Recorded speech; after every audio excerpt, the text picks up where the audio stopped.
Good afternoon. Today is March 29th, 2025. On this video, I want to go over a few things that you can check on your AC unit.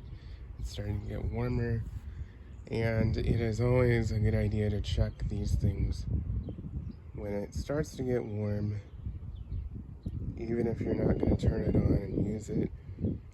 That's my advice. Try to avoid using your air conditioner for as long as possible. Especially if it's not humid. You know,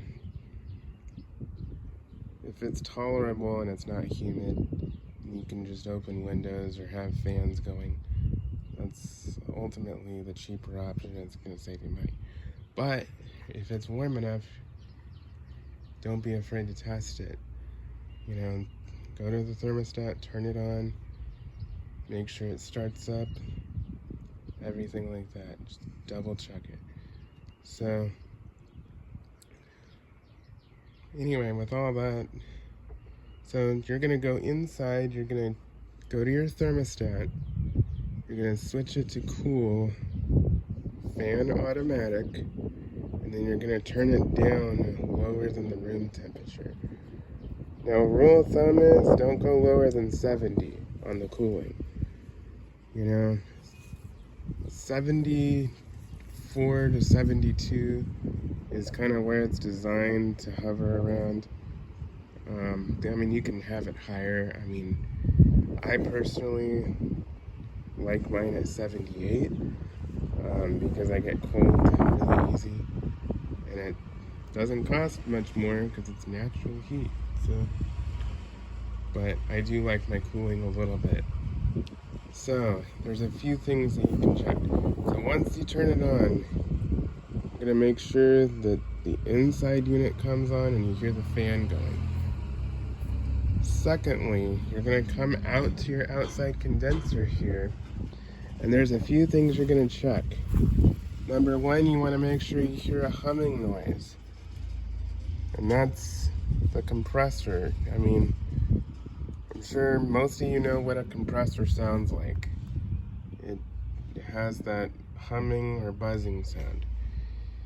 Secondly, you want to make sure that this fan in here is spinning and it's blowing up. What it's doing is that these coils are removing the heat from the house, and this fan blows it up and out. So this fan has to run. If this fan doesn't run, shut it off. If it's not working, period, no matter what the problem is, shut it off. Because, number one, there's no sense in running it. If it's not working, there's no point. Number two, you could do more damage. What could have been like a $100 repair could end up being like a $500 repair. So as soon as you know it's not working, shut it off. Don't just assume that, it's gonna fix itself. No, shut it off. So, but if it's working, if you have the compressor running and the fan running, that's a good sign.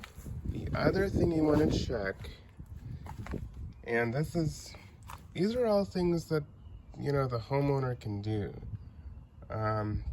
It's very, very simple. You don't have to take anything apart. You don't have to have a whole lot of knowledge. All you have to do is just know these few things to check. Make sure that the compressor is running. Make sure that the fan is running. And when it's running, you're going to feel the big pipe with the insulation wrapped around it. You're going to feel it on the metal. And that should be cold and sweaty. If it is not cold and sweaty, your system is undercharged and it will probably freeze up. So, if it's not cold and sweaty after it's been running a little bit, it only takes a minute to get cold and sweaty. If it's not cold and sweaty, or it's just barely cool, your system's low on refrigerant, so shut it off, because otherwise it'll freeze up. If it freezes up, it has to sit for 24 hours before a technician can add gas to it. So, you know, as soon as you know it's not cooling, this is why I say shut it off. Because then the guy is going to get there and he's going to be like, well, it needs to sit for a little bit. Sorry, I can't add gas to it because it's frozen. You know, so do yourself a favor. If it's not working, shut it off. I can't stress that enough. It's going to save you a lot of time, a lot of money, and a lot of headache. So, and lastly, see this brown wire here? This wire is your thermostat wire.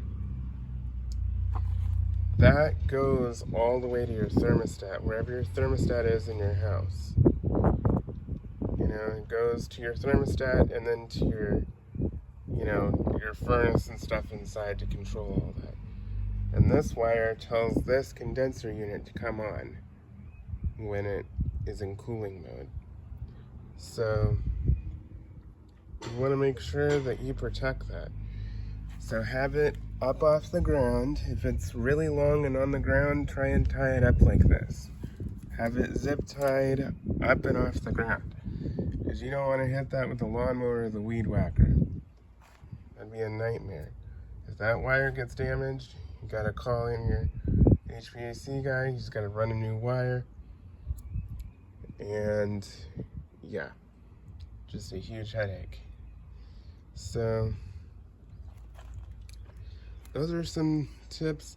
One other thing before I end this. This coil here, all in here,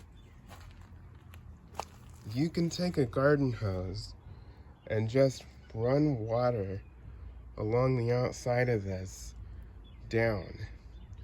And that's gonna get any pollen, dirt, dust, grass clippings, anything like that out of here. You want to keep these coils as clean as you can, because air is drawn through these coils, sucked through these coils around the whole thing and blown out. So these coils get rid of the heat from the house. If these coils can't breathe, then it's not going to work too well. And it's going to put more strain on your system, and it's going to raise your utility bills. So just take a garden hose with a sprayer. Never, ever use a pressure washer on these coils. It will ruin these coils. It will bend the coils and the fins. Never do it. Just a regular garden hose. You can use a sprayer attachment on the garden hose, but just no pressure washer. Never. So anyway, I hope that was informative to any of you who need some information on these things. And if your unit is old, I mean, a lot of people are concerned like, oh, my unit's older, I probably should replace it. Well, I can understand that, but you know, if it's still working and you haven't had to add gas or anything, just let it ride, you know? Don't just replace it prematurely, because I guarantee you the older stuff was a lot better than a lot of this newer stuff. And when you do have to replace your unit, go for something simple. Do not go for high efficiency. Do not go for any of this stuff, because a lot of these guys will try and sell, and upsell things. And you don't need it. All you need is just a basic unit that's trusted and reliable. Easy to get parts for, easy to repair, you know? Now the size and the type of unit is going to vary depending upon your house. I mean, not every house can use the same size unit, but just avoid the high-end equipment. Avoid the high efficiency at all costs, because the simpler you keep it, the more reliable it's going to be and the less issues you're going to have.